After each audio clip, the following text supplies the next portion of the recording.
Back to another video और आपका आज स्वागत है। आज हम लोग देखने जा रहे हैं रामायण का 30th एपिसोड। तो चलिए देख लेते हैं ये वीडियो। दुहाई है, राजा घर की दुहाई है। रावण पता नहीं वो है ना? तुम्हारे राज्य में एक अबला के साथ अत्याचार किया गया है। नहीं, रावण तो नहीं है। ऐसा घोर कर्म, ऐसा अत्याचार किसने किया है?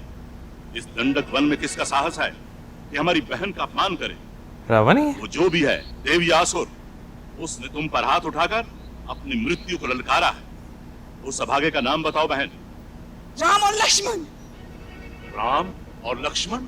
हाँ, राम और लक्ष्मण दोनों भाई अयोध्या के राजा दशरथ के पुत्र हैं, जो मुनि वेश धारे एक सुंदर स्त्री के साथ गोदावरी नदी के किनारे बसने आए हैं, जिन्होंने मुझे अकेली देखकर मेरे साथ ये दुर्व्यवहार किया है। झूठ बोल।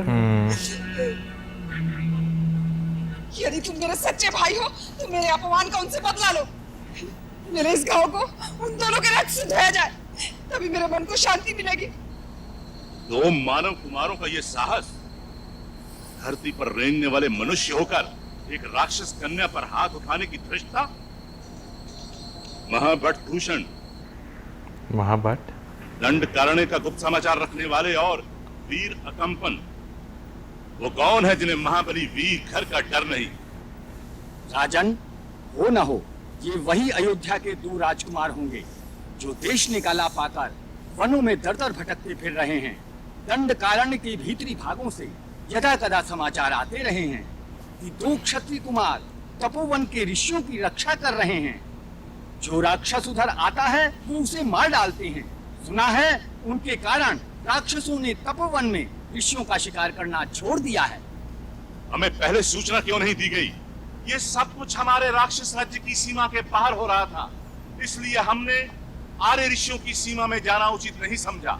सुना है बड़े अद्भुत वीर है दोनों। कुछ वर्ष पहले विराट राक्षस का जो वध हुआ था वो उन्होंने ही किया था। महाबली विराट को मार डाला, बड़े आश्चर्य की बात थी। इसीलिए उनकी उद्दंडता बढ़ गई और वो जनास्थान की सीमा पर आकर बस गए। अर्थात हमें चुनौती दे रहे हैं, इसीलिए उन्होंने हमारी बहन का अपमान किया है। उन्हें हमारा भी भय नहीं? नहीं भैया, मैंने कितना कहा कि मैं राजा घर की बहन हूँ, लेकिन उन्होंने मेरी एक नहीं सुनी रावण नहीं है। और आपका परिहास किया भैया। परंतु तुम वहाँ करने क्या गई थी? मैंने देखा उनके साथ जो स्त्री थी वो अति सुंदर थी। तीनों लोकों में ऐसी सुंदर स्त्री और नहीं होगी। मैंने सोचा कि बड़े भाई महाराजा रावण के लिए इससे अच्छा उपहार और क्या होगा, परंतु वो दोनों भेड़ियों की तरह मुझ पर भड़क उठे। ये उनकी अंतिम भड़ास थी बहन। हम आज उन्हें यमलोक पहुंचाएंगे। दूषण, हमारा रथ मंगवाओ, हम अभी जाएंगे। महाराज, केवल दो मनुष्यों को मारने के लिए आप स्वयं जाएंगे? तो ऐसा लगेगा जैसे कोई हाथी एक चूंटी मारने जा रहा। मैं आज ही अपने 14 राक्षसों को भेजकर उन्हें मारकर आपके दरबार में उपस्थित करता हूं।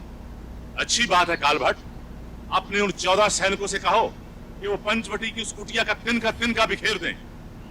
उन दोनों को जीवित या मृत किसी भी अवस्था में लाकर शूर्पणखा बहन के चरणों में डाल दें और उनकी सुंदर स्त्री को हमारे सामने उपस्थित करें। शूर्पणखा, तुम जाकर इन सब को पता बताओ। जाओ जाओ।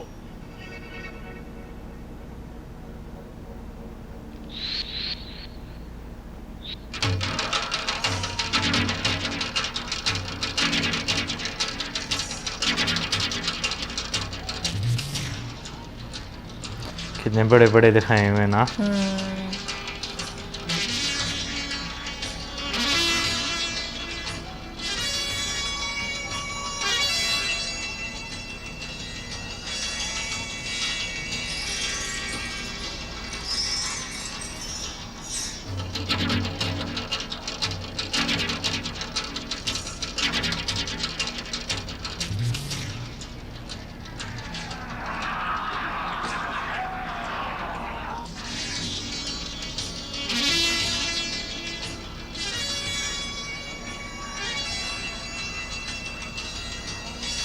हनुमान जी की वो आ गए।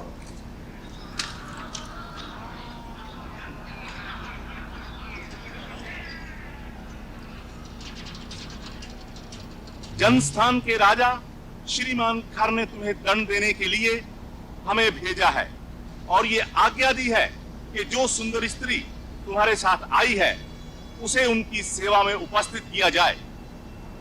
जी। तुम यदि उनकी शरण में चले जाओ तो हो सकता है तुम्हें दया करके छोड़ दे। अति उत्तम।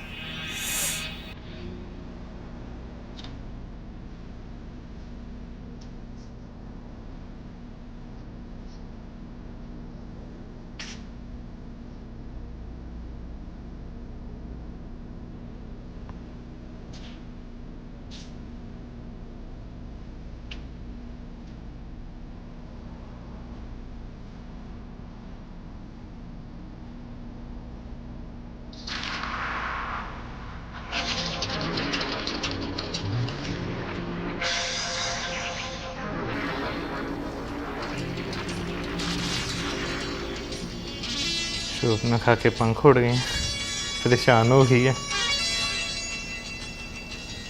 गायब हो गई है। वो यही होना था। क्या कहा? एक ही बाण से हमारे 14 योद्धाओं को मार डाला। हाँ भाई, उसने एक ही बाण ऐसा चलाया कि एक ही क्षण में 14 के 14 मस्तक धड़ से अलग हो गए। लगता है उसने भी थोड़ी बहुत मायावी विद्या सीख ली है। हमें स्वयं चलना पड़ेगा। दूषण, अपने चुने हुए सैनिकों को तैयार करो, हम स्वयं चलेंगे। सच नहीं बता रही पर हम कुछ नहीं। भाई मरवा रही है, कहना चाह रहे थे। हाँ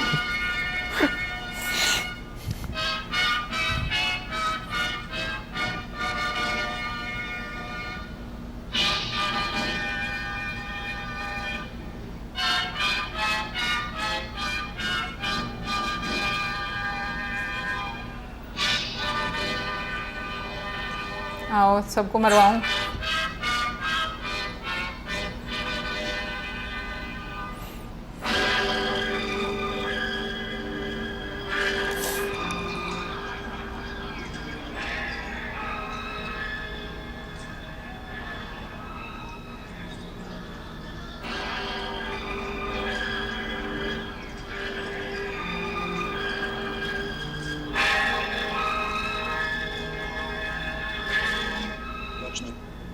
लगता है खरदूषण अब स्वयं सेना लेकर आए। मैं अकेला ही जाकर उनको रास्ते में रोकता हूँ, तुम यहीं ठहरो। भैया मैं भी साथ आता हूँ। नहीं लक्ष्मण, हम दोनों यदि चले जाएंगे तो वो क्रूर राक्षसी सीता को अकेली पाकर आक्रमण कर देगी।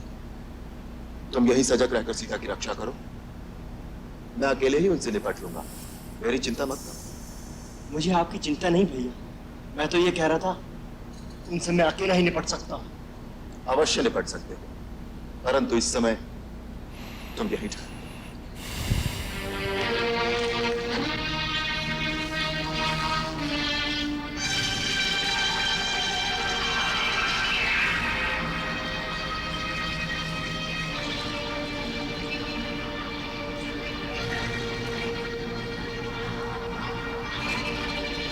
कितना बड़ा सेट लगाया हुआ है ना।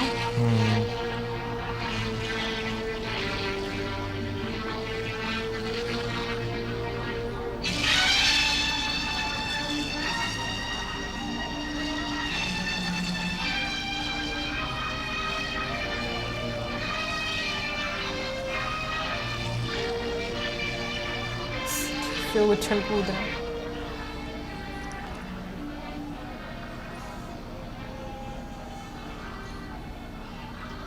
वो दंड मानव, तुम एक तुच्छ मनुष्य होकर हमारे राज्य की सीमा पर उत्पात मचा रहे हो। हम तुम्हें प्राण दंड देने आए हैं। ये धनुष बाण वहीं धरती पर रख दो और आगे बढ़कर अपने आप को हमारे हवाले कर दो। अभिमानी राक्षस, यह धनुष बाण हमने ऋषियों की आज्ञा से उठाया है, जिन्हें तुम्हारे राक्षस अकारण ही मार डालते। अब यह बाण तुम्हारा और तुम्हारी सेना का संहार करके ही तुड़ीर में वापस जाएगा। हम डरकर शत्रु को एक बार भाग जाने का अवसर अवश्य देते हैं, क्योंकि रण में पेट दिखाकर भागते हुए शत्रु पर हम प्रहार नहीं करते। जो प्राण बचाना चाहो